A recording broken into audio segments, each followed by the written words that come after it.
What's up, guys? This is Kyle from Wax Museum, and today I want to give you part one of a video that I probably have been promising for a long time now and haven't delivered on. But I want to show you my signed 1972-73 top set. And this set is 264 cards, so I have to divide this into three parts to be able to really talk about it. But I obtained these cards a number of different ways. It took me over 9 years. Some of them were in person. Some of them were in the mail. Some of them were guys that it was through the mail, but they were in other countries. I had to track them down. I had to go through family members. Some of them were, just purchases.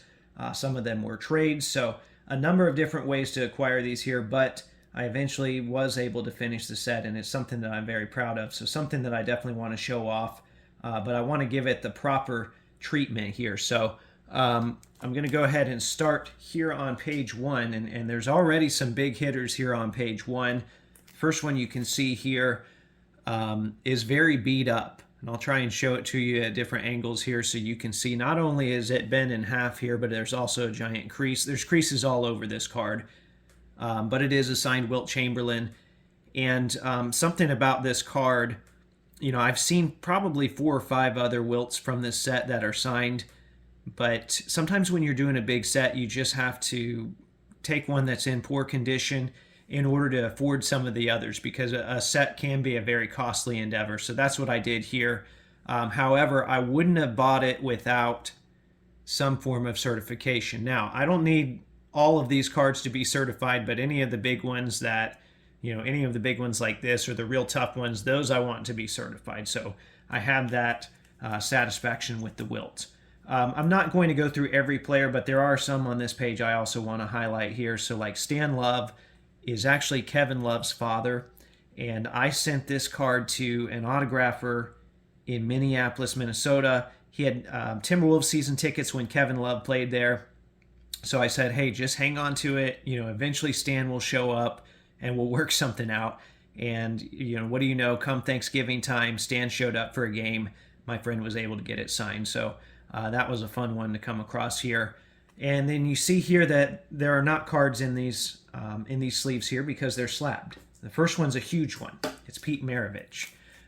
So here you go, Pete Maravich. Now, once I purchased this, I knew for sure, okay, I'm really committed to this chase now.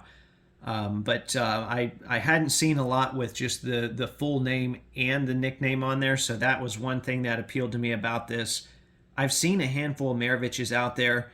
There are a lot of people that say, wow, Pete or Wilt must have been really tough. And yes, they were in a sense, but these are a lot easier to come by. You just have to be able to, pay up for them. But they're a lot easier to come by than some of the real obscure players that I'll talk about later, where maybe they only had a few years to sign the card. And a lot more people were chasing autographs of Pete and Wilt. And the people chasing basketball autographs in general were few and far between. But some of the big names obviously got a lot more requests. So that's why you'll see later on some of these, really obscure guys were actually the toughest chases in this set. All right, next card here, another slabbed card. This is another tough one. I believe Gus died in 1987. I think Pete died in 88. Gus died in 87. So not a lot of these out there as well. So this is one that cost me more than a lot of the other cards as well. Okay. Dave Cowens, though, didn't cost me much anything, just 2 postage stamps and whatever the price of the card was. He signed that in the mail. And then Matt Gukas I got in person at an Orlando Magic game. So this first page here is very, representative of kind of the different approaches that I had to take to acquire some of these cards. All right, so let's keep going. Spencer Haywood, Jerry Sloane, Dave Sorensen.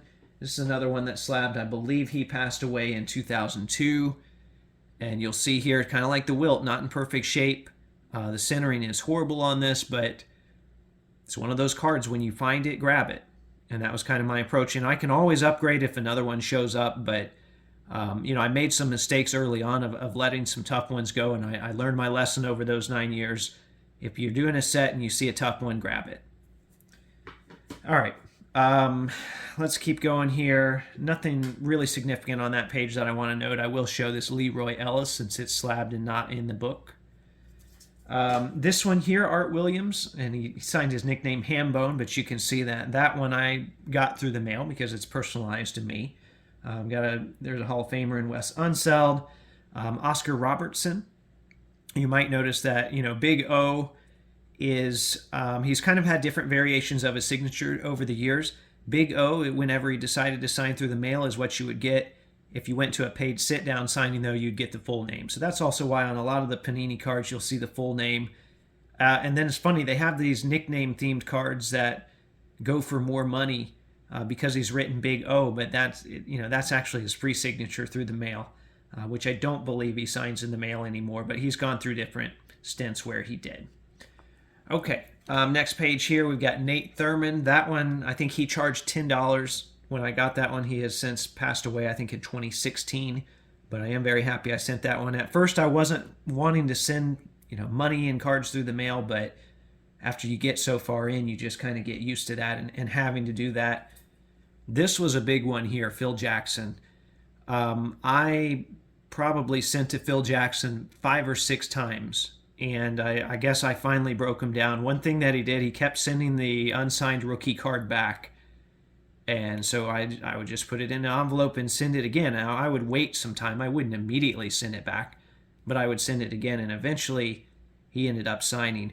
The flip side of that, these were going on eBay at the time for like $300. So to be able to get that for the price of, not necessarily 2 postage stamps, because like I said, it took me multiple tries, but that saved me a lot of money. And I know there have since been some stories about his grandkids signing some of his mail, which I believe that probably did happen at one point, but PSA certified this one, and that's really all I have to go by. Not that I trust everything they do completely, but in some cases, they are the authority, and you just have to go with it. Okay, here we have Dave Bing. He currently signs through the mail for I think $10 or $20, so that's one I upgraded. I had a slab one with a horrible signature, so I upgraded that one. Let's go through here, like George Trapp. Actually, George Trapp has an interesting story. I should probably stop and tell that. I think he died it was around 2002, but him and his roommate got into a fight, and for whatever reason, they were tempers flared, and George threw an ashtray at his roommate. His roommate, in return, retaliated and stabbed him, and he went to the hospital, tried to get it taken care of. It got infected. Eventually, he got pneumonia, and as a result of complications from that stabbing, he actually passed away. So, very sad situation there with George Trapp. And there's a player's card you'll see here later on, Bob Christian. I don't think he had a computer, and I wrote to him at one point, and he was asking me about some of his Hawks teammates, and unfortunately, I had to break the news about George Trapp to him. I don't know if he had heard that yet or not. Okay. Let's keep going here. We got some Hall of Famers here. Bobby Dandridge, recent Hall of Famer. Rick Barry, he's always going to write, and he usually charges through the mail. He'll write best wishes or happy hooping. There's really no way around that. JoJo White, I think I got that through a pretty cheap signing. It was like $15 or so. All right, another slabbed one here is Hall of Famer Charlie Scott. And then... let's see here. Pete Cross. This is another tough one. Pete Cross died, I want to say, I think it was January of 1977. So, and he really only played, I think, 3 seasons or parts of 3 seasons. So, all things considered, he didn't have a lot of time to sign this card, and he also didn't, people didn't have a lot of access to him when it came to being at games. So, that makes this a pretty tough one. This is one of the last, 10 or so that I got for this set. And just a side note, even though I've got all these slabbed cards, it's the only slabbed card that I have that has a grade, which doesn't matter much to me, but I just noticed that as I was putting this together. Okay, here we go. Gail Goodrich signs through the mail, so that's nice. Dick Barnett was a real tough one. For whatever reason, he does not like to sign a lot. I think I ended up buying that off of another collector. Here's the Bobby Christian that I talked about. I ended up finding him through the mail. Paul Silas I got in person after a Bobcats game. Here's a Hal Greer that's personalized to Brian. One thing I've always wondered about Hal Greer, and I've asked other collectors and they don't know, is why did he put quotation marks around his name? And I've heard, the theory that I've heard is that some, older people do that, but at the same time, these are his contemporaries and no one else is doing that in here. So, I don't know what to make of that. But anyway, got the Hal Greer, and I'm happy about it no matter who it's addressed to. All right, let's keep moving here. Fred Foster was another somewhat tough one. Tom Burwinkle here, it was kind of sad. I wrote to him around 2013, and a few years later he died of cancer. And, the more I started collecting this set, like I said, I did it for 9 years, and then there's been some years that have passed since then. These players have been passing away, and you kind of develop a personal connection chasing them and writing to them and corresponding with them. So when you do see news like that, it can be sad. But anyway, I don't want this to be a sad video, I guess. I'll keep going here. Got Earl Monroe, some Hall of Famers here. Earl Monroe, Tom Sanders. And this one was from a signing. And anytime one of these are from a signing, I try and, if I have, the ticket from the signing or whatever, I try and put it in there so I have it. The Jerry West is in ballpoint. It's not very dark, but Jerry used to be pretty good through the mail. Unfortunately, not for me, but for people I know, he was pretty good through the mail. I saw Lenny Wilkins on that back page too. He was also very good in the mail. And then, for whatever reason, this guy wouldn't sign for me through the mail. And then finally, Dean Miminger. And that is card number 88. Actually, there are 264 in the set. When you divide that by 3, it's 88 perfectly. So that's where I'm going to cut things off for this first video here. I hope you enjoyed that. If you did, keep watching. There will be 2 more parts. And then, as always, there are new episodes of the podcast that come out every Thursday. Thanks for watching.